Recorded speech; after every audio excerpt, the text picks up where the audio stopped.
Hi there, hello, my name's Lights, great to see you. Now today we're doing another one of the 1-to-1 speed paint-alongs. A lot of people really liked the first one, so I thought I'd make these into a bit of a series and pepper them in between the bigger videos, so we've got something to do. They're sort of styled after the old Bob Ross videos, so if any of you used to enjoy them, that's sort of where we're going with this, so you can draw along at home. It's at 1-to-1 speed, there's no time-lapse going on, so everything we go through, you can do the same thing in real time. Now, of course, if you need to pause it, or slow it down, or speed it up, I've been told my voice sounds very entertaining in both those options. Feel free to, or do it in sections, maybe stop for lunch, whatever works for you, but have a go with it. A lot of the lessons we do here have homework. This lesson is the homework, start to finish. So if you do decide you want to follow along and paint along with it, I would love to see your results posted in the Discord. So pop on in there after you finish, post it there. I get in and give feedback on all the homeworks, usually every day or two after I post a video. There's more of you now than there was when I started the channel. I'm still able to keep up with it, so I can definitely guarantee I'll do it now. How we go in future, we'll see how we do. But currently, yes, I do definitely get in there and give feedback on all the submitted homework. It can take me a little while, but I will get through it, I promise. Now, if you like these videos and you want to support the channel, like, subscribe, comment, just put some words in the comment thing, just feed the algorithm. Tell me what you like about the video. If you like these draw-alongs and you want to see a specific thing in it, we've got a straw poll that's linked in the Discord that you can suggest ideas for, vote on existing ideas, and I'll be going through one of them fairly often for a subject to put in the video. Whatever it is, anything you think we can get done in about an hour and a bit, I'd love to hear what you'd like to make. Feel free to brigade the votes if it's something that you really want to see. Anyway, let's get to it then. Alright, so let's begin. We've got a canvas here, it's just A4, 300 DPI. And we're just going to be drawing a demon girl with horns. So a pretty basic thing. We're going to get a timer up there. And this one will only count when I've got pen on canvas. So if I leave the window or open up menus, it pauses, but this shows me how much time I've been drawing.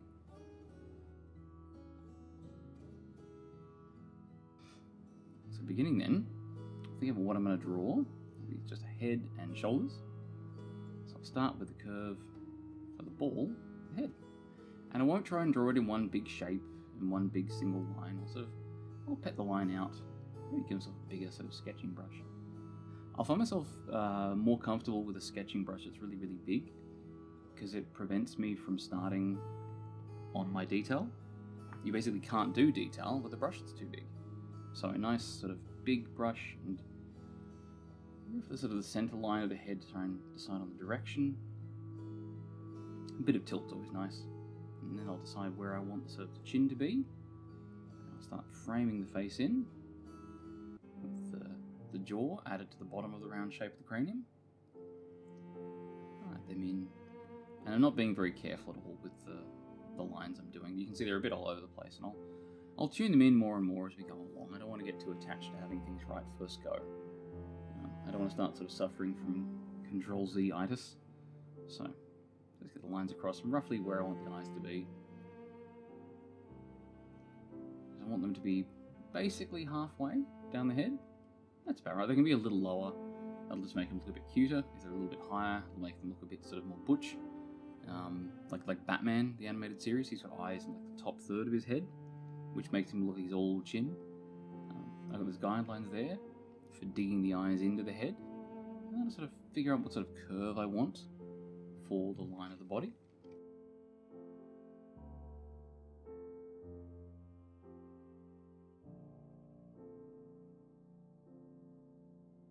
Now doing a little egg shape for the rib cage. I'll often find that an egg shape works really well for the rib cage on a female character or female presenting character, because it lets me pull the shoulders in more naturally. It gives a sort of void up the top to help me have more natural position on the narrow shoulders. And I've got the figure, you can tell it's sort of bending back a little bit there, although I've done the top of the rib cage a bit too high, so I'll just correct that one. And one of the benefits with doing sort of sketchy lines is I don't have to worry too much and sort of invest in everything being in the right spot. And the pelvis nice and low. And I'll do a fairly narrow pelvis. I'll do a fairly slight, sort of fairly small character. And I'll get the vague idea for how I want the eyes to sit. Remembering to get the eyes as sort of a thirds division. So if you see the eye line there, it's broken up into thirds. 1/3 for the eye on the left, 1/3 for the space in the middle, and 1/3 for the space on the right. And get a rough idea of where I want the nose and mouth to be. I'll partially erase that. I won't ever fully erase something. Partially erasing is really handy because it means that you can go back over it and use what you've already done as a guideline to neaten it up. So I'm not just sort of Control-Zing and doing it out of essentially trying to build over empty air. I'm drawing over a guideline I've sort of set up for myself. And every time I do it, I can refine it more and more and get it to where I want it, correct it left and right, that kind of thing. Nice big ears. Remember to try and get the top of the ear, where it joins the skull, to line up to the midpoint of the eye.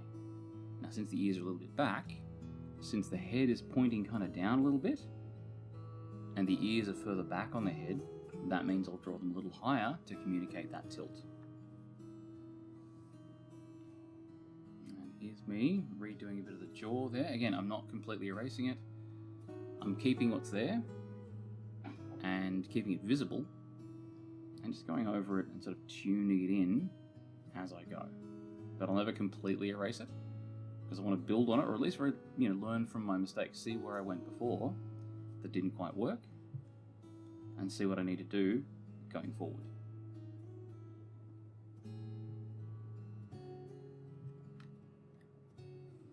Now starting on the neck and joining that into the rib cage there. Remembering that the neck isn't in the... So it is in the center of the head, left to right, but it's not in the center, front to back. It actually joins towards the back of the head a little bit. And now I'm drawing the muscles and the collarbones that all join into that really important nexus point in the middle, top there, of the torso. And drawing out a simple mass for the bust. I'm not going to be doing much detail on the bust on this one. I just want it to be there to sort of shape the way the shirt is sitting. And similarly, I'm going to draw the arms out, but I'm not going to go too much in depth with shaping the upper arms, because I plan to have the whole thing sort of covered over by clothing.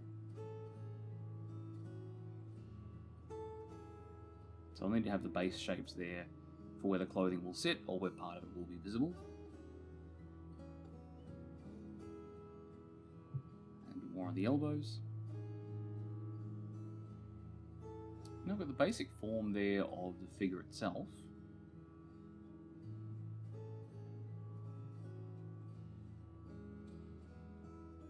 That's looking good. We can start on shaping out some of the base forms for the hair. Remembering that sort of origin point, I've decided I want the hair to all originate from that point on top of the head there. So doing a nice sort of form around there, and that sort of flat plane for the head, because the head's tilted a little bit, so there will be a visibility of that sort of flat plane. A bit of frond of hair in the middle there. And I'll start on the hair that sort of frames the face. It's called the bangs, or maybe the bangs is a bit in the front. Maybe it's the side bangs. I don't know what sound effect it is, but it's the noise that hair makes. And now, I'm going to start doing a bit of a detail element, just to really add that challenge to myself to get something done on time. And I'll do some sort of curly horns there.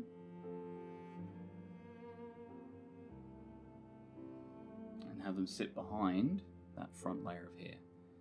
I do have a video on how to do hair. It's pretty decent, I like it.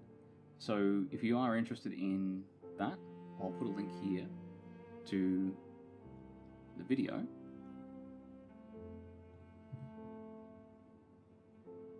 And that's just on how to put hair together in 3 simple layers.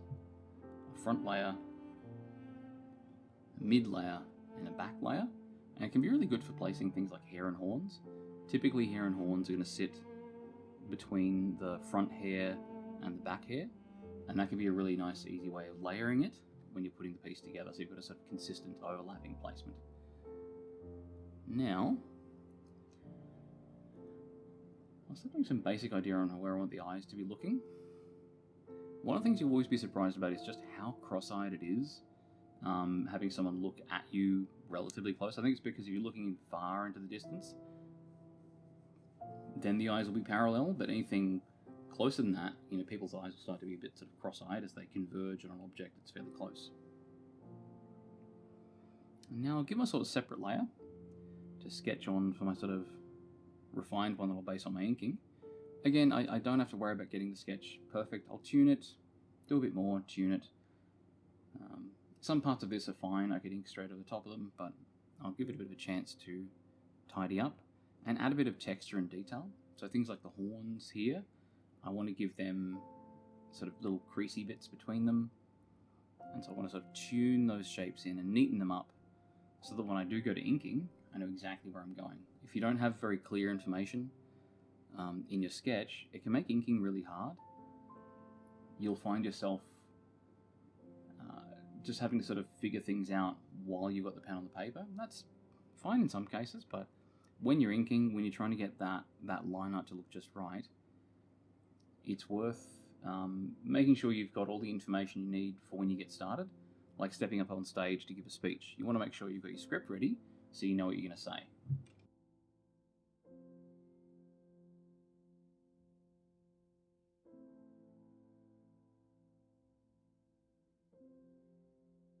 Now detailing out the hair there,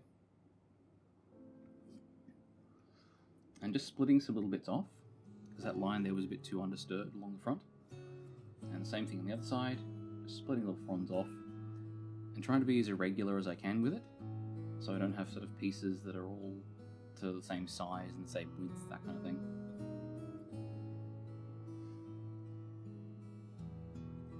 And a sort of small frondy bit there, and then really, a big bit in the middle,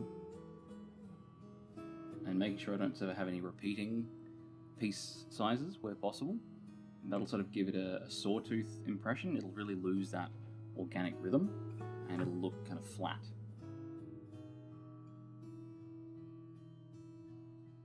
And then finishing off the edge there of that sort of front section of hair on the left side, now starting on the right.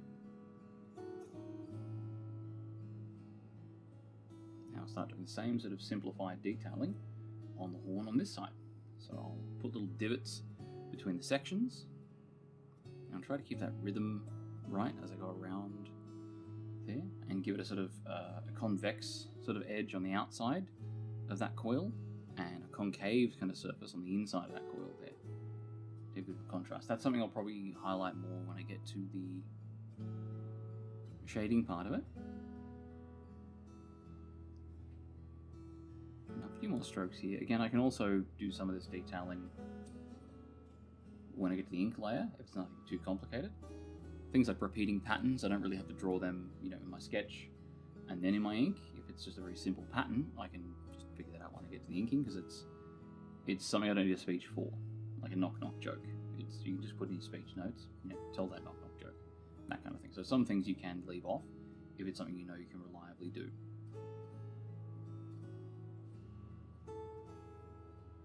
So that's the horns there, roughly detailed. Next thing you want to do is start detailing in some of the features of the face. So I've got those cranky eyebrows, or sort of suspicious or cross or whatever it is. And I'll make sure the eyes are shaped with it as well. Because when you sort of push down the eyebrows, the eyes will change shape as well, because it's all one sort of fleshy thing, the head. So when you push the eyebrows down, the eyes will narrow a bit, especially towards the front center. So we'll have that there, and just sort of nailing in where I want those eyes to go. I'll put that one out a little bit, so it's looking more towards the viewer. Now I'll do the sort of the bit of an upturned nose, so I'll do the nostrils there, and maybe one little fang. I think one little fang will be cute. And now just refining that. Now here I'm going to rotate the canvas to draw this line, just because it's easier to draw some curves at certain angles. You'll notice this if you have a look at your hand, and if you're right-handed, for example, and you're holding the pen, it's really easy to do an arcing line that bows out to the left, because that's just the natural curve of where the stroke will go because you hinge it at the wrist. So it's worth sort of taking advantage of that and just rotating your canvas instead of trying to draw a curve that's too unnatural for the natural curve of the lines you'll create with your wrist. I'm just getting in here and doing some of the detail on the hair.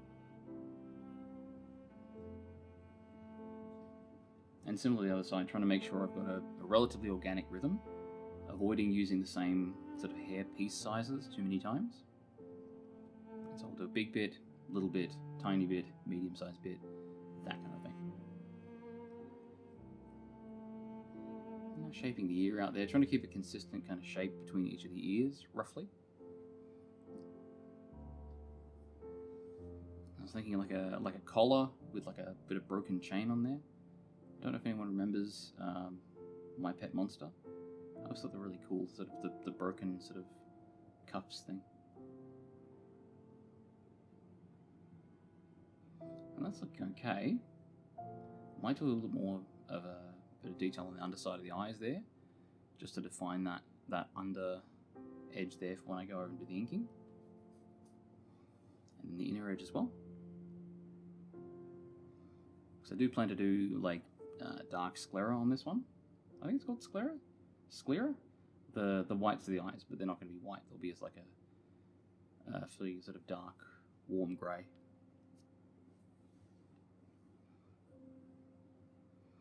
Now doing the chain, or pieces of chain. They're fairly straightforward. I'm only doing a couple, and then like a broken sort of link bit at the bottom there. You'd imagine that last little link would eventually fall out if it went sort of sideways, but it doesn't.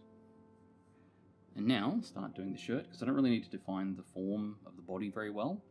I just need the base shapes and volumes in for me to then put the clothing over the top of. So I won't really bother with getting any of the detail of the body itself in. I just want to make sure the clothing's going to look right. I'll get up the hair there, so the hair at the back, coming down and around behind the neck, and do my best to be sort of irregular there as well, to make sure I don't have, you know, bits that are same size or same shape. Otherwise it'll look like saw teeth, and like I said before, it'll go flat. And take a broader view, seeing if there's any other bits of detail on the head I want to get ready for myself when I get to inking. That's all looking pretty good. Maybe define some of those shapes a bit harder there, where the hair's coming out from that origin point. I think that's going to work.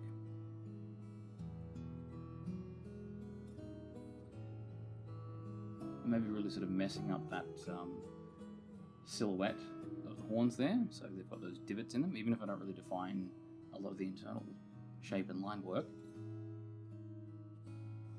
What I am going to do is make sure I've got the silhouette of the horns with little notches and divots out of it, and of course having the missing eyebrow there that I've missed. Right. And now I can start doing some of the shapes for the outfit. So I want to have like a t-shirt that's got the big billowy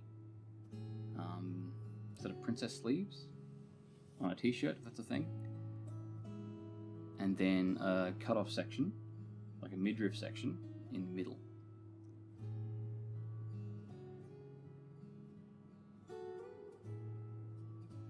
I'm just deciding how I want to approach that bit there with the side of the bust coming in, and then having the shirt come down off of that, and adding some creases in there for where the shirt's pulling down, and maybe adding like a seam across there like you get on a jumper. I think the Americans call it a sweater.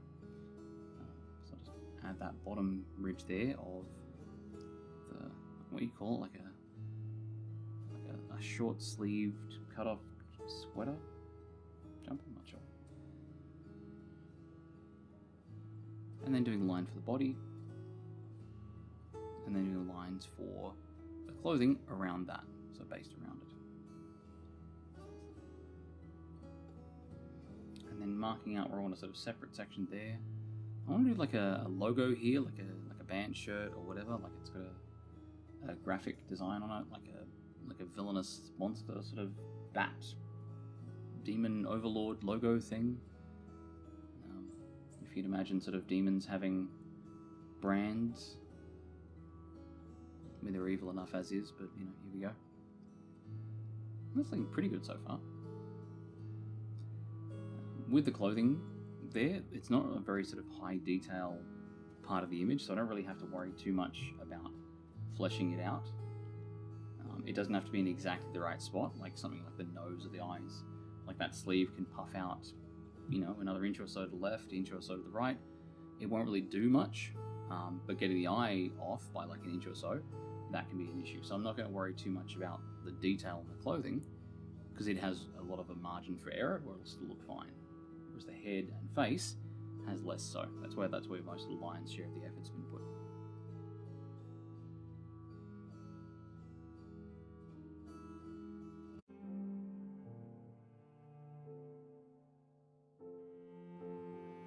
Now putting a bit of detail in for the eye. Give me a bit of placement there, just using the lasso tool to decide where I want to put it. Maybe put the other one in a bit, just so it's looking properly at the viewer. It's looking about right.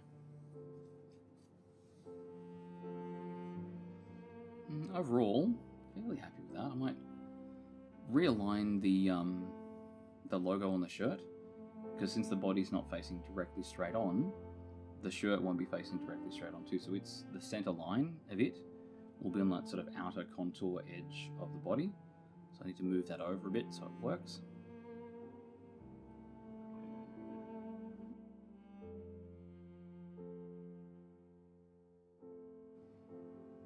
Alright, now with that, they're looking pretty good.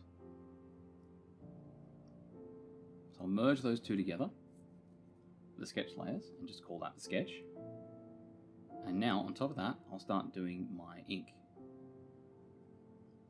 Now, for those of you who are familiar with my process, I do my inking in a couple of steps. First thing I do is, with just a bunch of stabilization on, I do my naive line art. It has no variance in thickness. The brush I use for it is just the soft airbrush that comes with the software by default, with the hardness turned all the way up, so it's just a hard circle. And then I just draw these bits out. When I want to have a sharp corner, I lift the brush off, because with this much smoothing you can't get a corner. Just do a big sort of bloobly corner.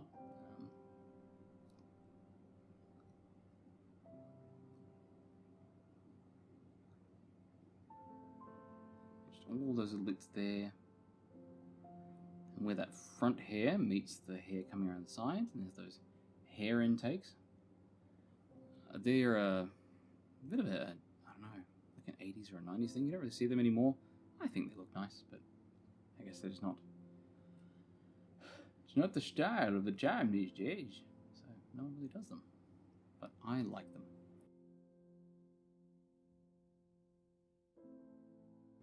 I'm doing some more line art there.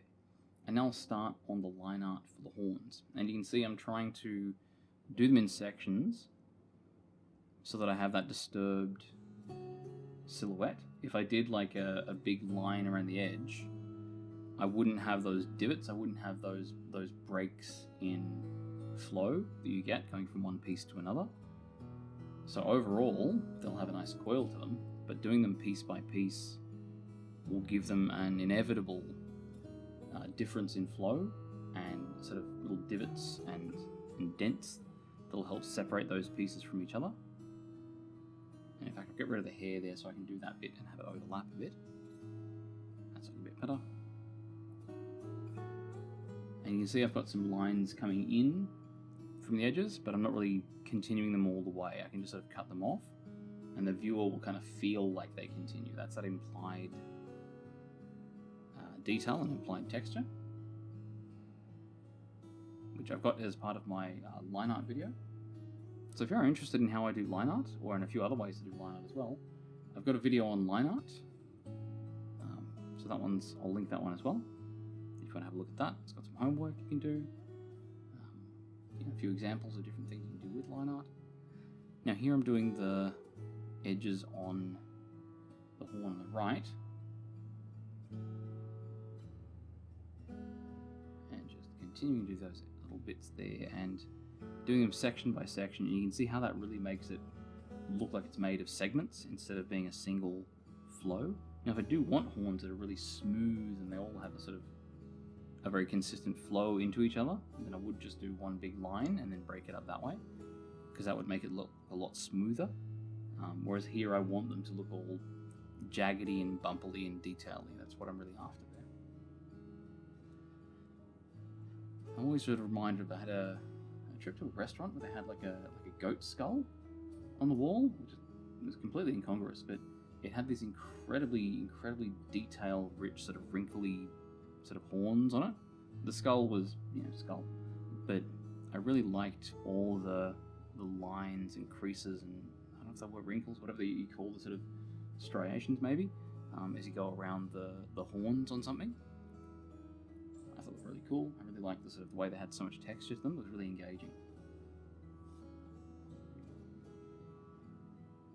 Now, I don't want to spend too much more time on the horns, but I will give them a couple of bits of broken line art towards the bottom. Now I can start doing line art for the face.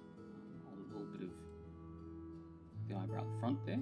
The reason you'll see this quite often with my work is it'll have a little chunk of eyebrow separate from the front of the eyebrow, is it sort of implies that broken up nature of the eyebrow, having it sort of start to break into pieces towards the ends. And here I'm doing the line art for the eye and also for the eyelashes, or the eyelash sort of bar. And then the sort of snaky sort of cat's eye there. Which I found out recently, the sort of slitted eyes is a thing you only get in really sort of small animals that hunt even smaller still animals. So that's why, lions don't have slits in their eyes, but a domestic cat does, because those slits in the eyes are for hunting things like small mice, which means canonically, Geralt hunts and eats mice. But if that's what it takes to look like Henry Cavill, so be it. Or I guess Hemsworth, I think they replaced him with Hemsworth. I'm getting off topic. Okay, a little bit more detailing there for the underside of the eyelashes, and now the side of the face and the jawline.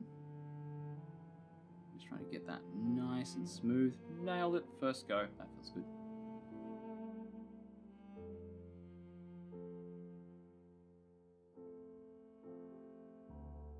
The ear on the side here. Fold the ear and maybe adding a few little sort of creasy bits on the inside of the ear there to give it a bit of texture. Same thing on the other side. And trying to sort of draw them out by object, otherwise I'll forget and miss lines more than I already do. And again, adding some little lines in there for the creases and textures and bits and bobs.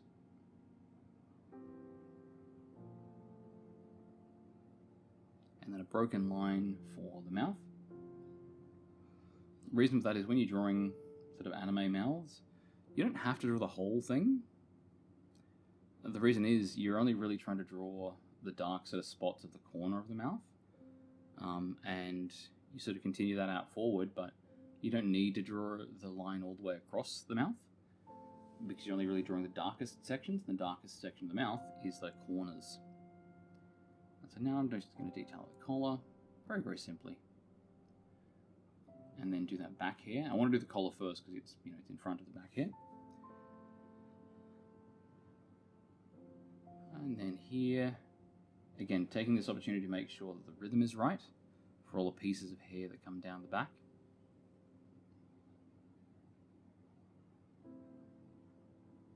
Another chain. Line over. And having it sort of be fused in to the chain of the collar there. And again, putting the broken link in the bottom there. Which would definitely just fall out now that I look at it. Probably need to think about that a little less.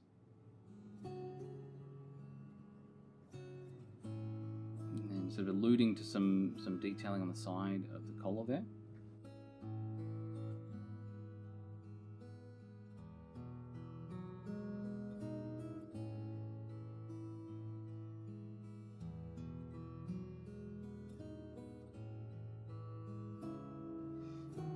Detailing in some of the eyes as well. Just get that other pupil there that I missed. And just shaving it in so I can have some points top and bottom. Shouldn't worry too much about that.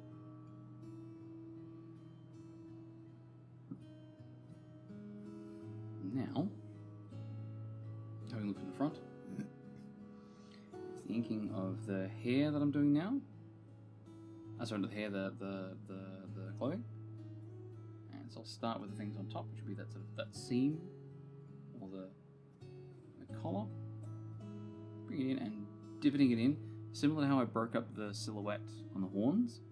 Doing the same thing with the creases and seams in clothing, especially clothing with like thick fabric, can really help sort of sell the material.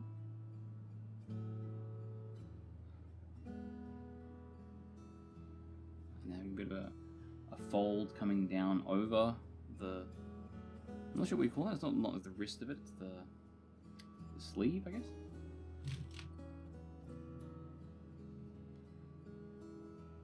And now here, one of the things I'll do is, you can see in the sketch I've got lines for a lot of it here. I won't necessarily have line art for all of it. Some of the lines in the sketch aren't for lines in inking. There to remind me of places where I need to do edges of tone. With clothing folds being a good example, some clothing folds are best illustrated with sort of chunks of shading instead of being illustrated with line, like a line art. And I made the line at the bottom opening bit of the sweater shirt thing more angular there. Just drawing out the seam here, a little sort of stitching crease there, and the same thing with the sleeve on this side.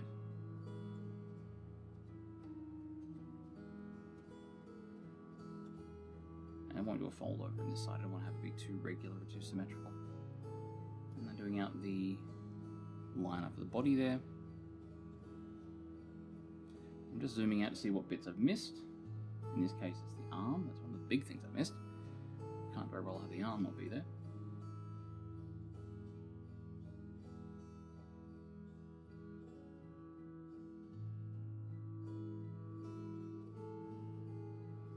That's looking pretty good.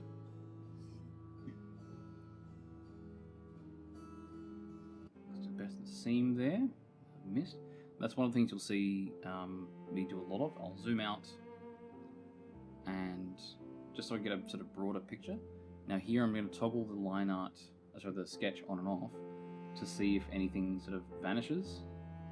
If there's any detail I've missed, like if I do this and one of the eyes turns on and off, then whoopsie doopsie, didn't do the eye. Here, the thing that turned off was the navel.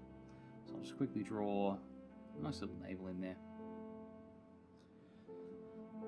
Alright, that's looking good. So now that's my naive line art. I'm going to temporarily color my line art bright red, because now I'm going to go over with a second pass with some line art and add some dark spots in to simulate ambient occlusion. Again, I've got a whole video on inking, so if you're hankering for some inking, then there's that great video there to watch. But here I'm just adding in thickening areas of dark. Wherever two surfaces start to get closer together, you'll start to get less and less light. They'll be ambiently occluded.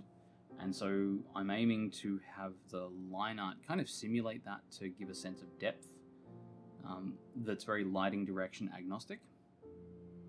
So it's going to be between things like, you know, sandwiched between chunks of horn or chunks of hair or under the chin. Anything that would be difficult for light, like ambient light, to reach, that's where I'll add a little bit of dark. It just helps to sort of give a bit of depth to it and treat those as separate objects, the hair against the head.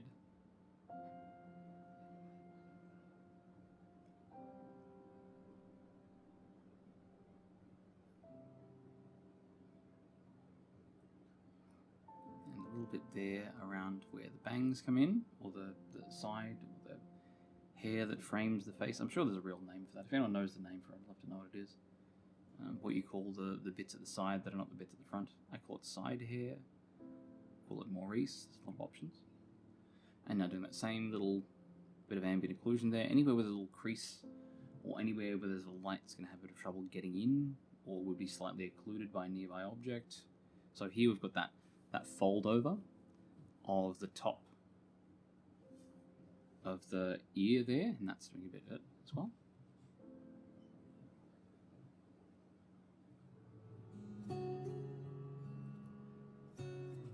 Radio.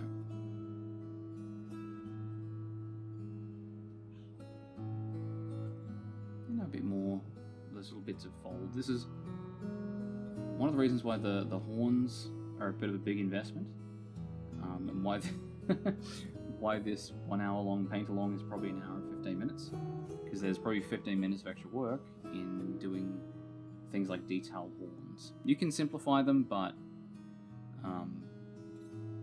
I figured it'd be a nice thing to have a bit of believable detail on the horns, just to sort of really, animalize, is the word, or creatureify the person, the character we've got here. So I'm trying to be as quick as I can with it, see how I go. Hopefully we'll still get it done in about an hour and 10 minutes, maybe an hour and 15. Maybe I'll put a approximate sign on the YouTube thumbnail, say it'll be done in just an hour, approximately, like an asterisk. Pretty good. Think I get away with it? We'll see. And now the black fills. So this is the other thing I can do in this layer, is not just use it to add a bit of darkness to the bits of the ink that I want to be a bit thicker, but also take the opportunity to use it to fill in some of the areas of hard black, which in this case would be things like the pupil and the eyelashes. I'm keeping the eyelashes intentionally relatively thin. I don't want it to look too girlish. I want it to look a bit sort of tomboyish. So I'm keeping it fairly thin. And to keep it sort of more youthful, I'm not going to do much thickness on the bottom eyelashes. If you want someone to look sort of more mature, then you can add a lot of sort of thickness to the bottom eyelashes. That's what a sort of effect that has. And then just sort of making some thicker bits in the corners of the mouth there, just where there's that little sort of darkest spot. And then again, for the base of the ear. Now here's probably one of the more important ones. Underneath the chin, there's a lot of difference in the surfaces between the face and the neck. It's like a shelf. There's a drop off and a distance there. So it's important to have that difference there. And I'm even going to do a little bit of extra thickness just on the line art of the jawline there, just to really help pull that out from the figure. So a little bit of extra there can really go a long way.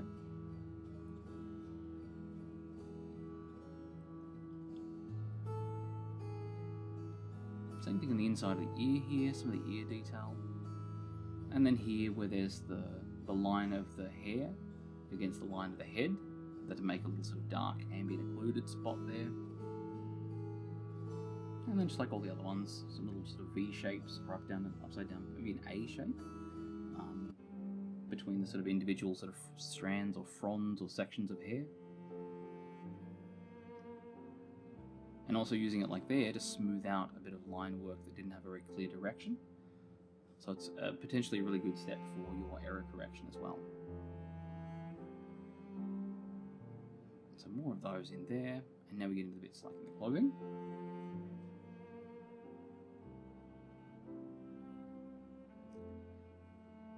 And here I'll do some more to pull the neck away from that the metal collar at the back, just to make sure it's a sort of separate element. And now the ambient occlusion, when everything sort of gets close to each other, will be turned up to 11 for the chain, which is lots of objects that are very close to each other.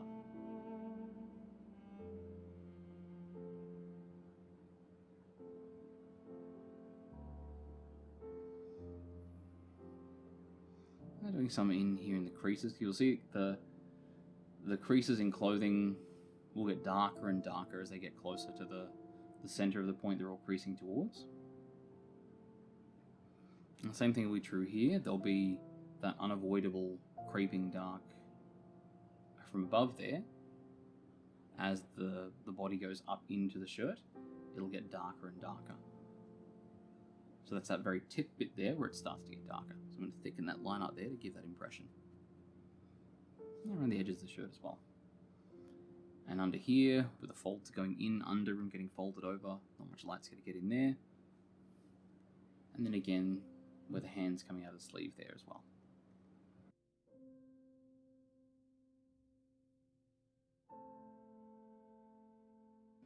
Remembering to do the other side. A bit more.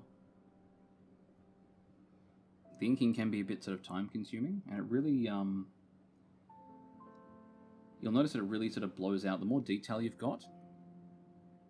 If you decide to give extra line weight, it can really sort of start to blow out the time you're spending on it.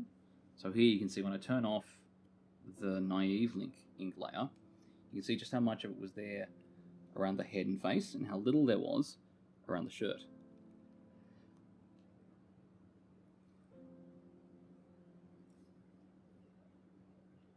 And next thing I want to do is I'll merge all my ink together.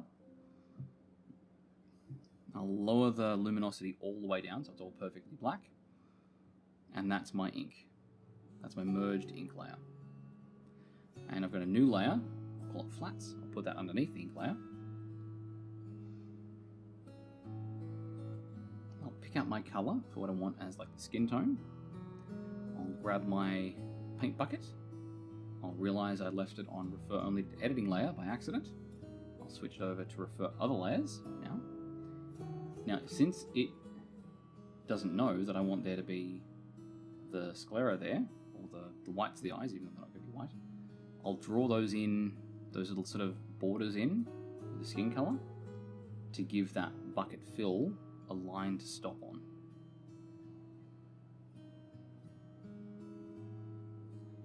Bucketed those in, also that extra little bit there, and maybe whatever part of the skin can be seen through the chain link there. Looks pretty good. And now a fairly similar colour then for the hair. And that looks fine. And I'm doing all of my flats on one layer. That's for a few reasons. One, it's just convenient to be able to pick up and put down ink and colour on one layer with the eyedrop tool.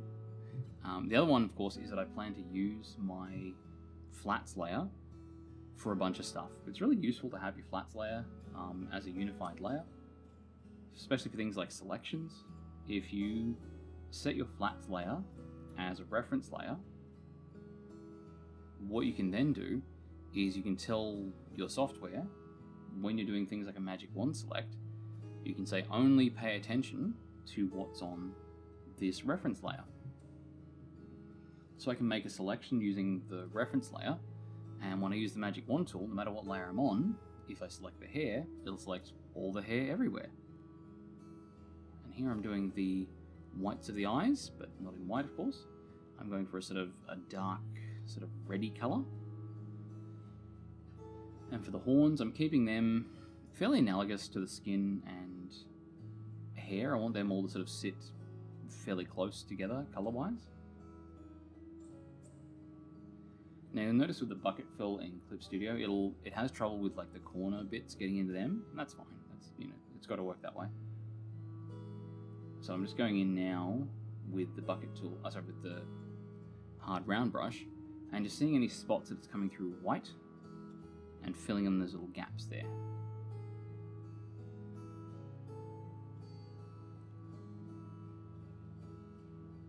Getting all those.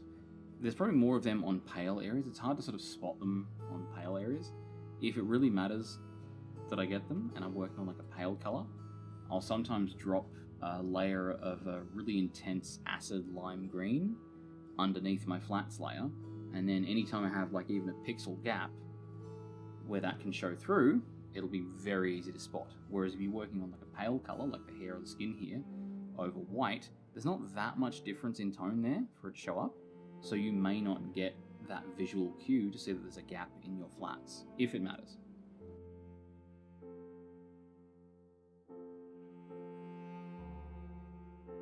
And now for the black of the shirt, I'm doing a sort of a dark desaturated blue, so that way I'll have a bit of tone contrast between the pale skin and pale hair, but I'll also have a bit of a color temperature contrast, because the dark greyish sort of color I've chosen has a bit of blue in it, and that'll help highlight a difference between it and the skin and the hair and the horns and the eyes, because they're all fairly warm colors.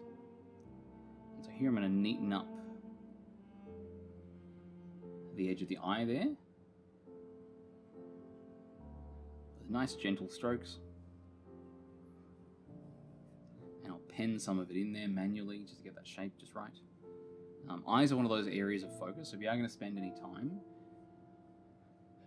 on a particular area and you're running a little short on time, then that's a good place to prioritize that effort. Now I'm making a new layer here to do a bit of extra detail on the shirt. So I want to do like a shirt design. So I'm putting my sketch all the way up.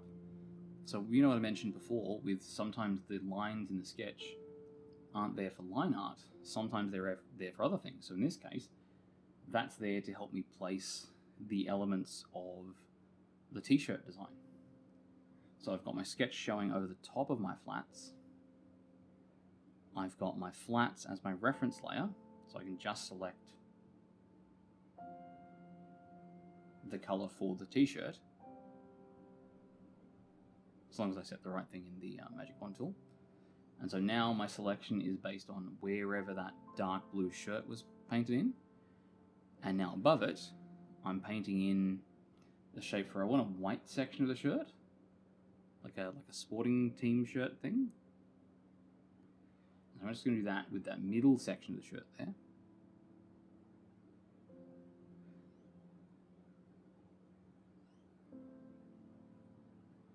And I'll get rid of the bits that have come over the edge, and then bucket fill the rest in. When you bucket fill in against the same color, you'll quite often get a bit of a sort of rim edge. So once I've filled that in, it'll show up. Let's get that there. And you can see there's that very thin little edge that shows up around the rim there. So I'm just going to use a pen, the hard round brush, and just get rid of that little ridge of color there.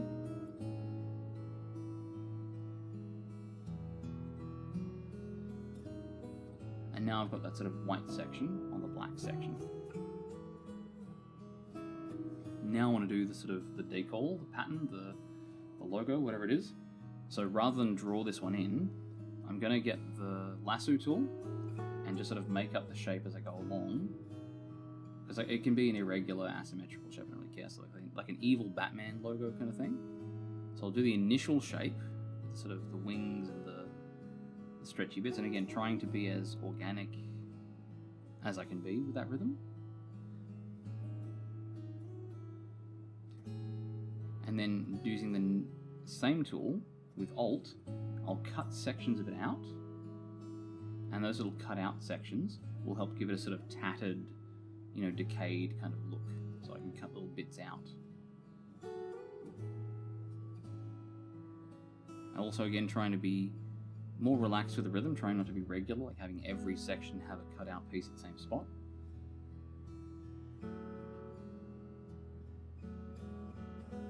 It's working okay. And so now I've got this sort of jagged shape down here. I want to do sort of like fangs or like a demon-y mouth. So I'm doing sort of teardrop shapes with the pointy end of the teardrop facing in, and trying to be as irregular as I can with it, and try to be as very loose as well. And making the teeth bigger in the middle and then smaller and smaller as we get towards the edges.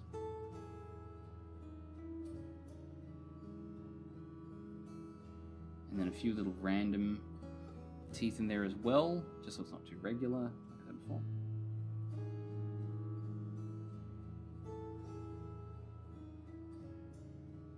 And we'll give them a bit of sort of size variance. That's looking good. Turn that off. And now, bucket fill with a darker color. I'll probably come back over to the warm side of the color palette for this, so it can contrast off the t-shirt.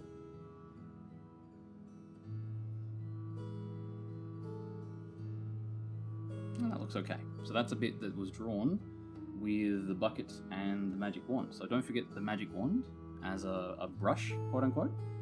Clip Studio and a few other things will actually let you use smoothing on the magic wand as well, which can be very handy.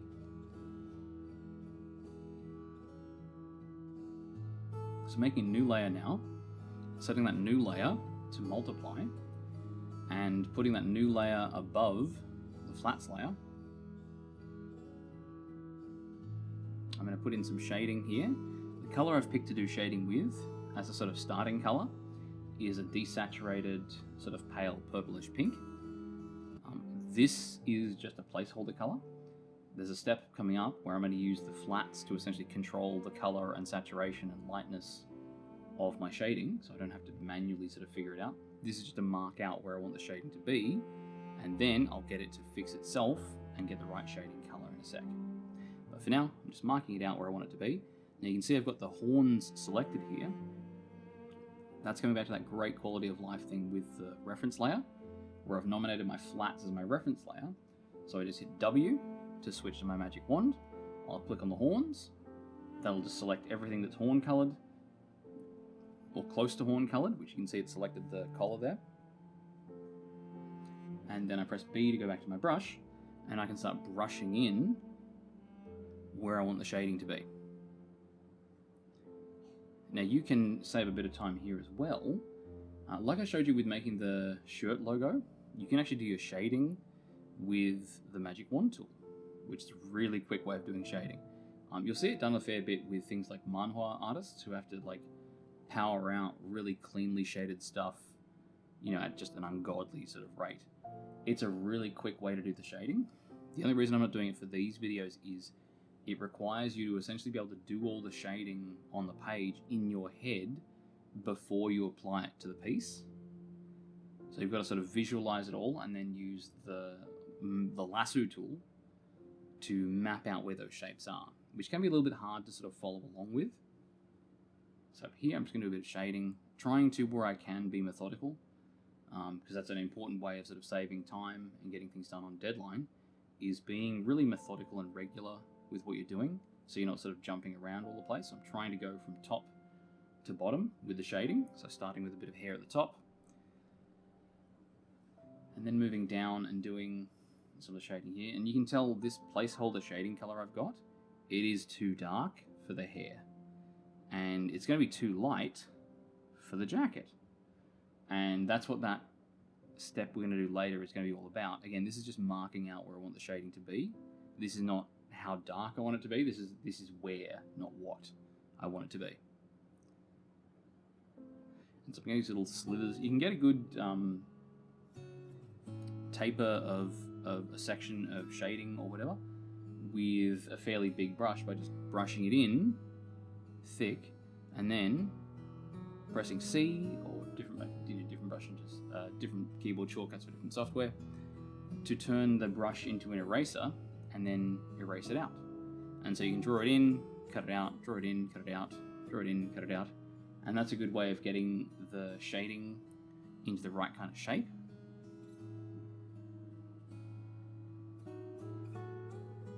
So now I'm doing a bit more down the side here. Again, I know it looks too dark, but it's going to be fine once I use the flats to control how dark and what color the shading will be.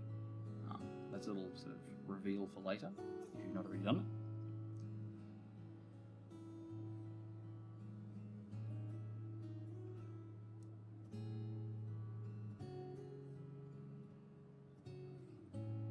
So I've put the thick bits down, and now I'm erasing it out to sort of get that nice sort of narrow taper. And here I'm doing a big block of shading to show that sort of dropped shadow or that sort of ambient shadow, just the shading in general you get from having a large object like the horns next to the hair there.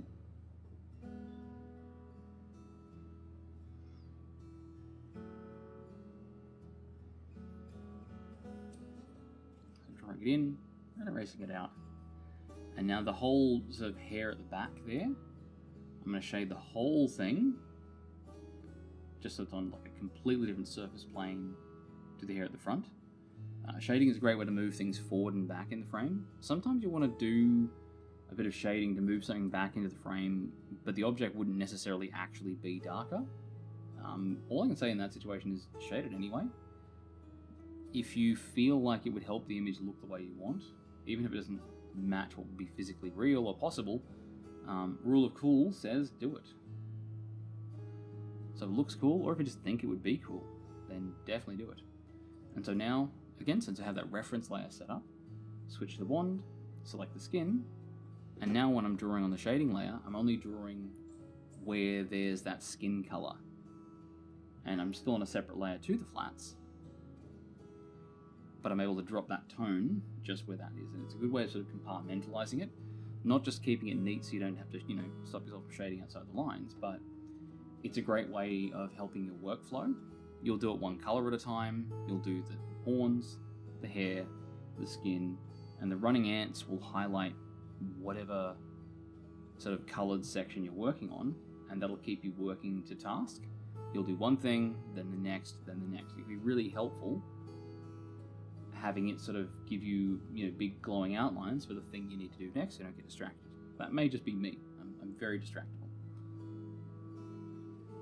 Now, doing a bit more around the side of the face there. I want to sort of top down light that's a little bit to the right, and she's turned a little bit towards the left, so there's going to be that shadow around the side of her head there.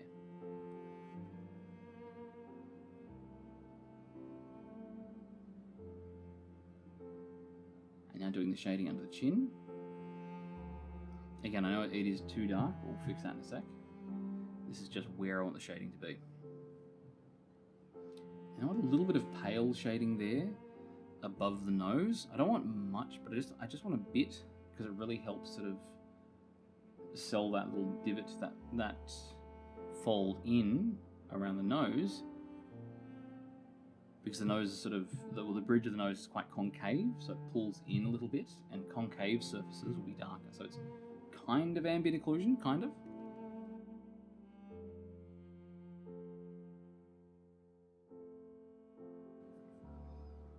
So starting now on this, I'm just having a look at the pale colour for the shirt there. I want it to be a bit lighter, so I'm just going to pull it up a little bit so it contrasts a bit better with the dark colour of the shirt. And I'm going to select all of it, so I'll select the dark area, the light area, and the logo.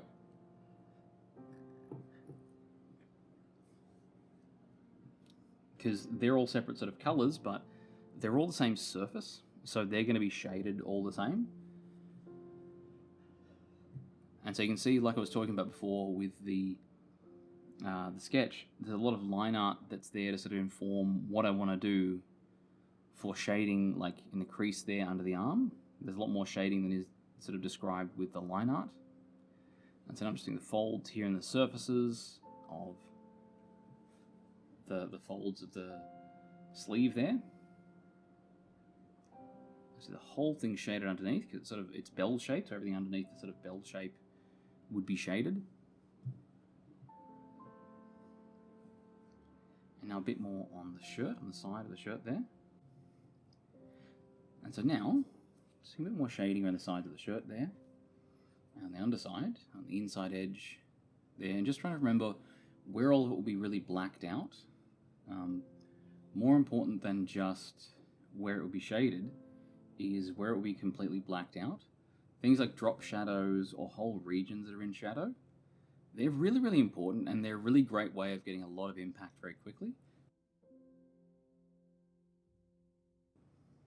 Like for instance doing here, the big shadow down from the head across the shoulder, that gives a lot of depth. Even though it takes away a lot of the detail of the shading, it gives a lot of depth to the figure itself.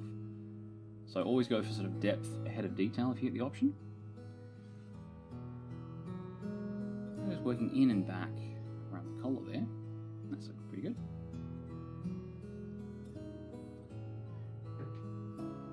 bit close to the hour mark here, so we should speed things up a little bit. But it takes as long as it takes. And a little thin rim of shading along the edge of the shirt there, just to really communicate that seam, because it's better to use a bit of shading for a gentle little curve than it is to use Lineart.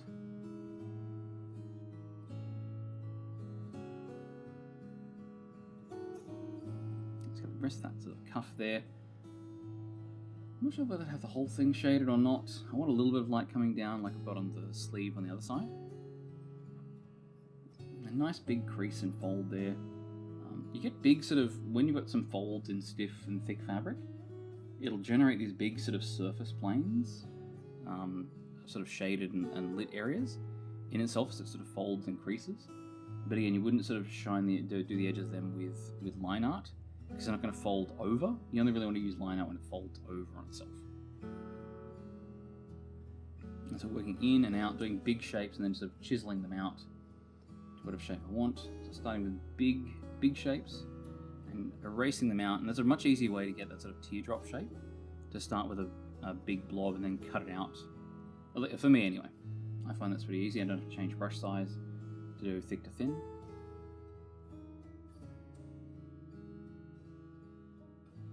A bit more, maybe pulling a bit more in around across the shoulder here.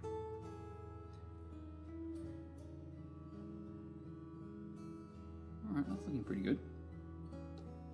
So now I want to do a bit of the skin shading down here. And the reason I sort of saved that and didn't do it when I was doing the skin shading on the face, two reasons. One, I kind of forgot, and also, since I've got the shading there interacting with the shadows and everything cast by the shirt, I want to kind of do that together. So here I'm doing the surface shadows, which are the surfaces that are facing sort of more away from the light source. And now I'll do the cast shadows, which is the shadow cast by the shirt on the body. Now it's a bit overpowering here, so I'm going to erase away some of it, but I want to get just the basic bits first. So I've got the bits of tone, the bands that are coming down. I'll thin them out and make them a bit paler as well.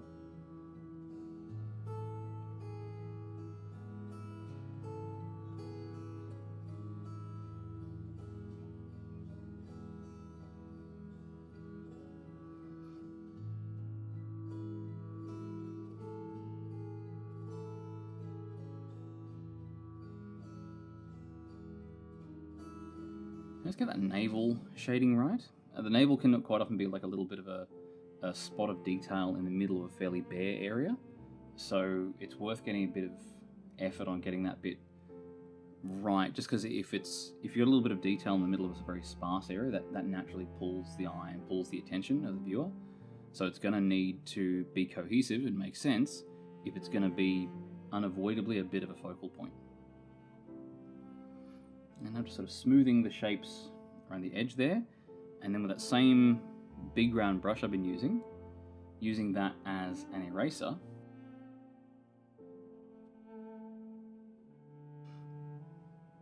and smoothing over those edges and detailing it in. So you can see I've started from big blobs of shade for the surfaces and big blobs for the drop shadows, and just tuning it in there. And also remembering that while it looks really dark here, once I use the flats layer to control the shading layer, they're not going to look that dark. So I'm going a bit heavier here than I would normally, because it's going to get paled later.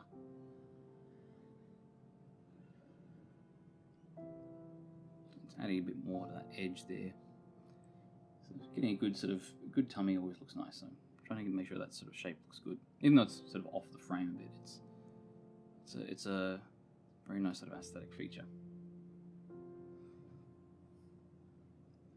Now, next thing would be to shade the metal collar thing here. Now, one thing I want to talk about with shading metal, I don't want to get too in-depth with materials, but one thing you'll notice about like chrome and shiny materials is that they'll have shadows cast on them, but their individual shape, they behave a lot more like a mirror.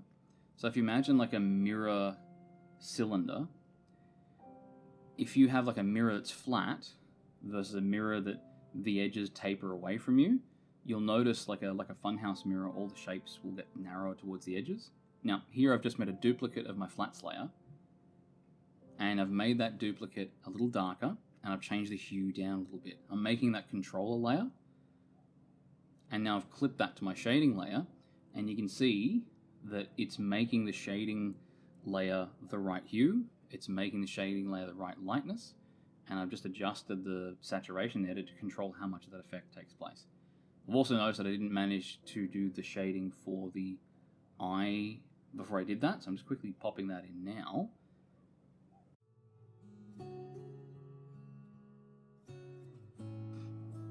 And I'm treating the iris like it's a concave shape. Irises aren't actually concave. It's two things. It's the product of the way the lens and the what do you call it? The aqueous hue, the bulgy bit in the front of the iris will affect the way it looks. It makes it look like it's concave. It's not actually though, but you'll draw it as though it is. Now here, I've given myself a second shading layer. This is just to do the very darkest spots. I'm not going to do very much on this layer. This is just to add those very, very darkest spots. Typically this will be your ambient occlusion, because once something's shaded from the primary light source, it's not going to get any darker. The light that you'll find in shadows is ambient occlusion, which means the shadow behavior in the shaded area is going to be based on how occluded it is. That's why you can see it's really sticking to under the chin and that kind of thing. And I'm also using it for that extra shading on the metal of the collar. Like I was saying before, they act sort of more like a mirror. So if you've got a curved mirror, towards the edges of the curved mirror, you'll notice things get squashed narrower and narrower and narrower. So when you're doing a metallic thing, as it curves away from you, you get more and more compressed, contrasting details squished into narrower and narrower slivers. I do plan to do material videos soon. I might break some of them up, do like a glass one, a metal one. Leave in the comments what sort of things you want to see in next videos or whatever, of course. I'm always interested. Oh, there's also a poll on the Discord. Since these are going to be a regular thing, the paint along 1:1 speed. If you've got a thing you want to see, drop it in there. Now, you can see I've just made a selection from my shading layer, made a new layer, used that selection to generate a mask, and now that layer has a blend mode set to screen. What that now means is, on this layer, which I've called SSS, which stands for Subsurface Scattering, it'll lighten things, and it'll only show up where there's shadow. This is for the subsurface scattering, which is where light goes in, bounces around, and comes out with a bit of color. So here I've got it so it comes out with a bit of red, so it bounces in to the skin, gets around all the blood and red stuff inside you, and then comes back out in that edge of shading there, and it brings out a bit of red with it. Now obviously I don't want that to show up on the lit areas, so that's why I made sure this layer only shows up where there's shading. Now, silly enough, you can actually do it on things that are not skin and it will look cool. I don't know whether it makes sense, it's more of an effect there. One thing to keep in mind though, it shows up really, really overly, sort of strongly on dark surfaces and barely shows up on light surfaces. So you'll have to control how much of it you use. I like to go over it and then just come back with a soft eraser to tone it back down. But it really gives a nice bit of color variance and gives a bit of interest because it adds that bit of extra saturation in the transitional areas between light and dark, which really adds sort of appeal. I think that's why subsurface scattering looks so nice on skin tones. It gives sort of, it puts something between the light and the dark, where it's not just going from light to dark, it goes from light to a hue shifted, more saturated red, and then down to dark. And the dark might be another contrasting color, like here it goes for more of a cool purple, mixed with whatever color is being informed in. And so just going over and doing that on the edge of all the shadows there. You can see I'm not doing it on the edge of the shadow there between the front and back here, because that's not an edge of shadow where the light stopped. That's two separate objects. So make sure when you're doing it, you're not doing it on the edge between like the bangs on the side of the hair and the hair at the back, because they're not two parts of the same surface. They're two separate surfaces. So you wouldn't have light go into the bangs and then just for some reason pop out of a separate bit of hair behind it. So make sure it's for connected surfaces only. We'll do a little bit along the ridge of the eyes there as well. It'd help if it was on the brush, on the eraser. Alright, that's looking a bit better.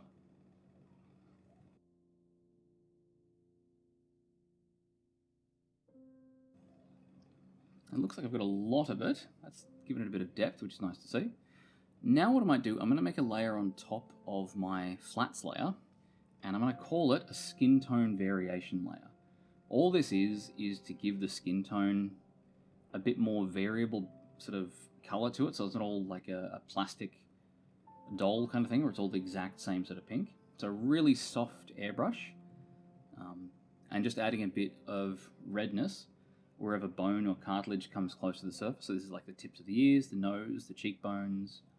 You can tell it's the cheekbones, not just the cheeks themselves, because since you can feel in your own face, the cheekbones are on the outer edge of your eyes. So you do the blush towards the outer edges, not like under the eyes directly. It's under and out a bit to the side. And on top of that, I'm just going to do some little bits of hatching and some bits of line work here, just to make that blush a bit more textured. And I'll put some on the ears as well, because I think that's cute. And that's coming along. So I've got my image shaded. Next thing I want to do is add some highlights. So what I'm going to do here, I'm going to do them in just pure white, and then I'm going to erase them out later. So this is more, I'll put them in, and then I'll control how strong they are by selectively erasing them after the fact. So I'm just adding some here along a ridge where they'd put some shine on the horns, and having them sort of die off as they move further away from light source.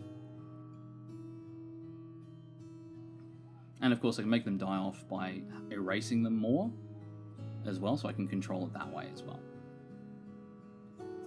But white is much too overpowering to use as a highlight everywhere, so I just want to sort of make sure I'm clear that I'm not using white everywhere. I'm starting with white, and I'm going to sort of sand it down, as it were. And now I'll do the same thing with the hair, and doing a sort of band around.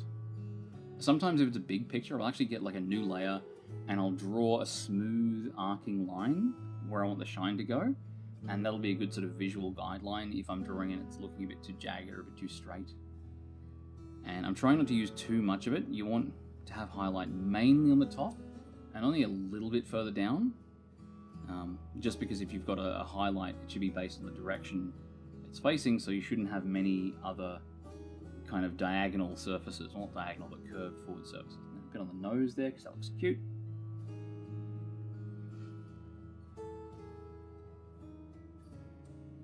And then a bit on the cheeks as well.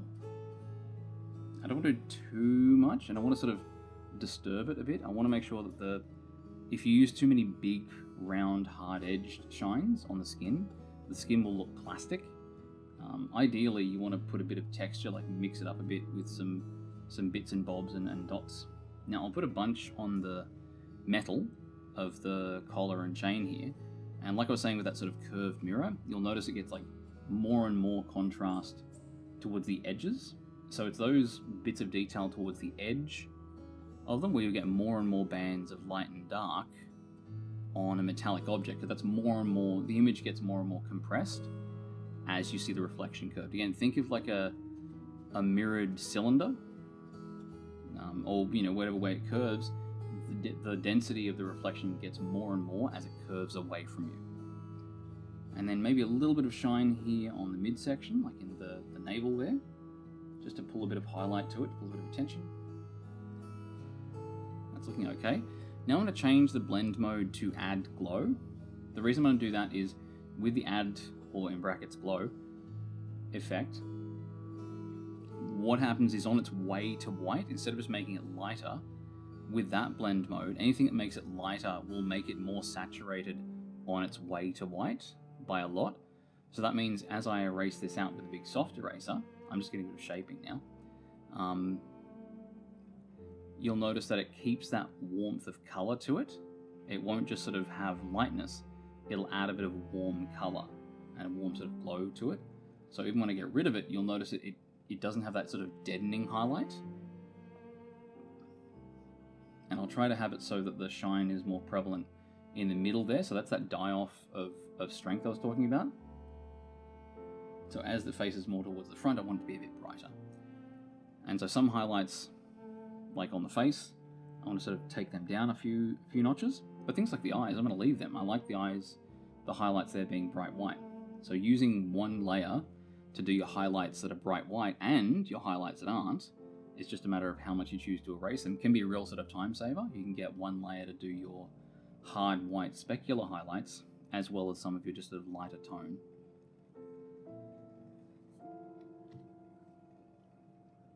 Now it's looking very close to done here.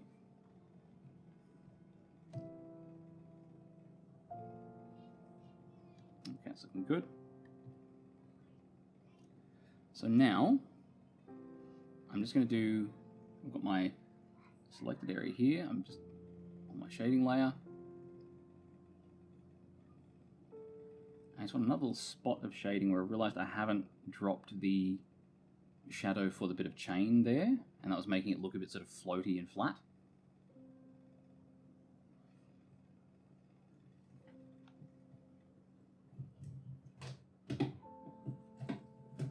And now grabbing a bit of a brown color, sort of a purpley one, and that's just to color the Lineart layer a little bit. I don't want it to be too hard of a black. I want it to be almost black, but I don't want it to go all the way black. Having stuff go all the way black and all the way white is good, but for the Lineart, it can be kind of deadening. Now, behind everything, I'm just using the square selection to make a selection that's square, and getting a gradient, and dropping a little bit of a sort of sky gradient behind the character, just so it's not sitting over a sort of a white void, because that can be a bit overpowering. And now I've got my layers, I'm just going to give them some names to make sure I can tell them apart. And so I've got my layers all set up. Now next thing I want to do is a little bit of post-processing. So I'm going to merge everything to a new layer. You can see that in the little thumbnail there. I'm going to make a copy of it. Now I'm going to blur it quite a bit, because this isn't something, I'll be using this for an effect. So you see I want it really blurry. And now I'll go to tonal correction and go for a level correction.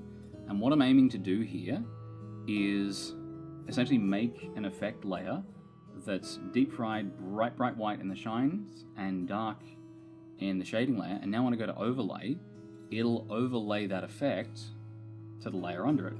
And it's a good way of having a contrast controller that's more soft, that's more sort of regional than being pixel by pixel. And now I'll do a color hierarchy layer. So I'll start on a blend mode normal with a big soft airbrush. Again, you'll notice the big soft airbrush, the only place it really has is for doing effects.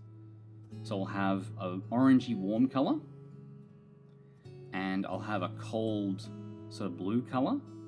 And this is just to sort of set a color temperature for the shadows and a color temperature for the highlights, and also an overall gradient from one kind of color to another.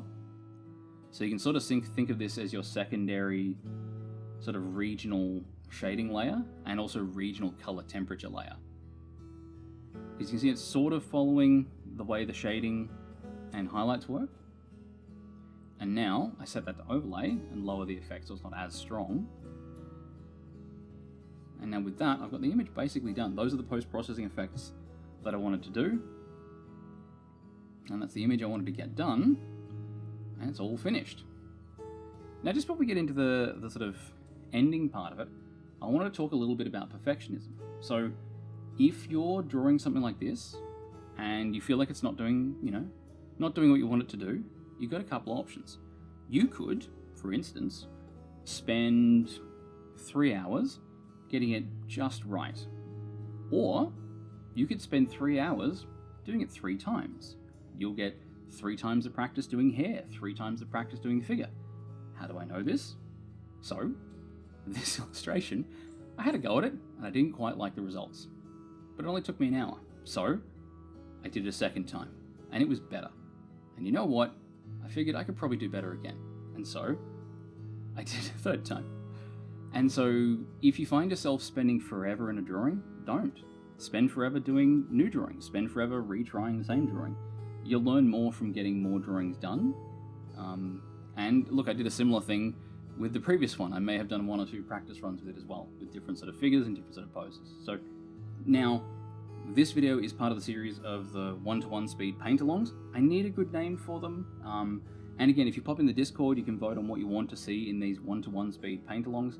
You know, just nice sort of simple topics. Some of them have been pretty exciting, and some of them have been pretty ambitious, which I really appreciate, but it's what we can get done in about an hour, maybe an hour and a bit.